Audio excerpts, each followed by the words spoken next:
just to let you know, Linux installation is exactly the same as CentOS. The first thing we'll do is we'll go to our Google friend and we'll type Red Hat Linux download. Once we go there, it's gonna take me to few links, and I want you to go to right here where it says Red Hat Enterprise Linux download, and it says developers Red Hat, and you come in here, you click on download. It says download this product, you must have an account and accept the terms and condition of Red Hat. So download. Once you click on the download, it will ask you for username and password or email and password. If you do not have a username and password, I will highly recommend you to create a new one. I already have it. I logged in and I have already downloaded the Red Hat ISO image, and it is downloaded here. I did that to save some time. So now since we have that, let's go to our Oracle Virtual Machine, Oracle VirtualBox.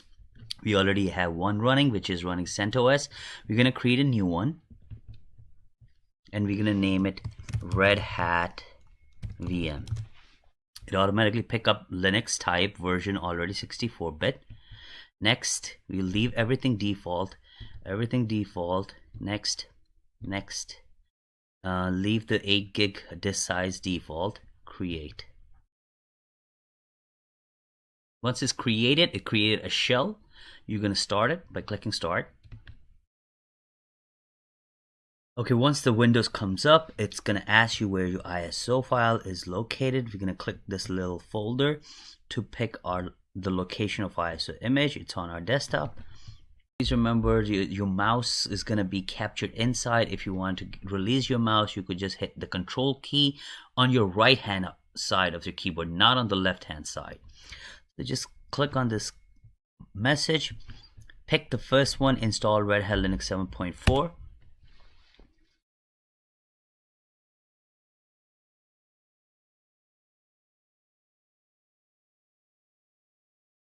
We are in the installation wizard. If you see, it looks exactly like CentOS. The only difference is it has this Red Hat logo on the left hand side, whereas CentOS would have a CentOS logo. So it's exactly looks like as CentOS. We'll go down, we'll pick our language, which is English and United States. Click continue.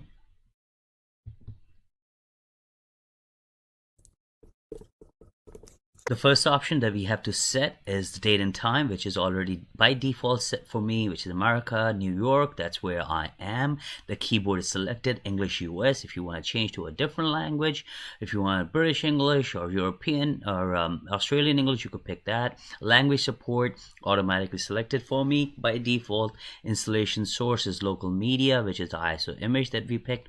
Software install, this is the minimum that we are keeping by default. We don't want it to install any GUI or any additional packages. We will keep the installation very simple.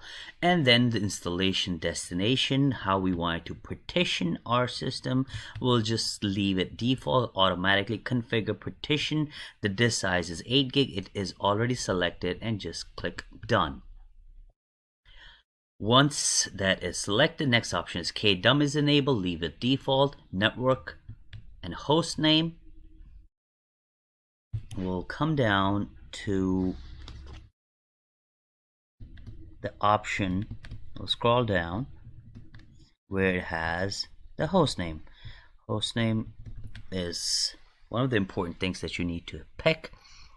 So I'll pick Linux Red Hat 2018. This is my host name. You can pick any host name that you want. Click apply. Once you apply, you'll see here, right here, it says current host name. It is set to what I want it to be set. You go back up. On the right hand side, there's a network configuration. You could turn it on if you know the IP address, or if you want to have a DHCP assigned, just turn it on. It will pick it up. And then you click next. For this lesson, we will leave it off and just go on with the installation.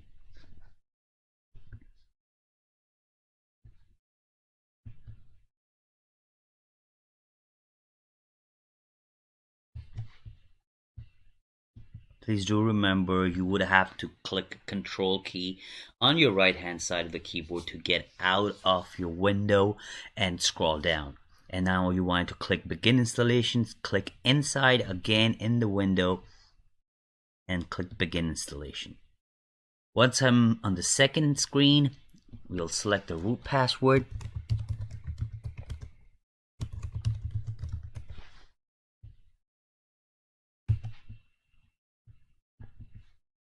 The root password is weak, I know, but we're just picking it because since it's a training environment, if you are in production or corporate environment, I would strongly recommend you to pick a stronger password.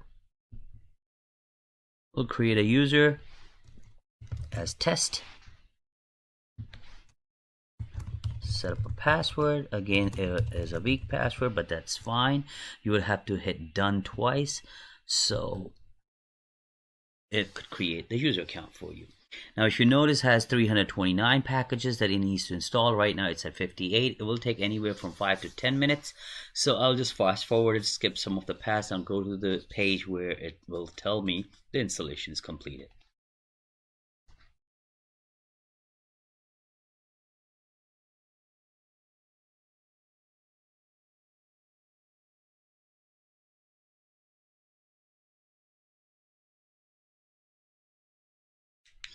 Okay, all the packages installation has been completed. Now it's performing some post-installation setup and configuration. This installation has been completed. We'll come down and we'll click on reboot.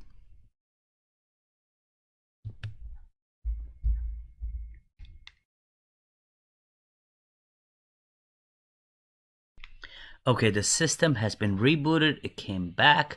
Now, if you notice, there is no GUI. You simply get a login prompt with the hostname in front of it. So you will log in as root or test.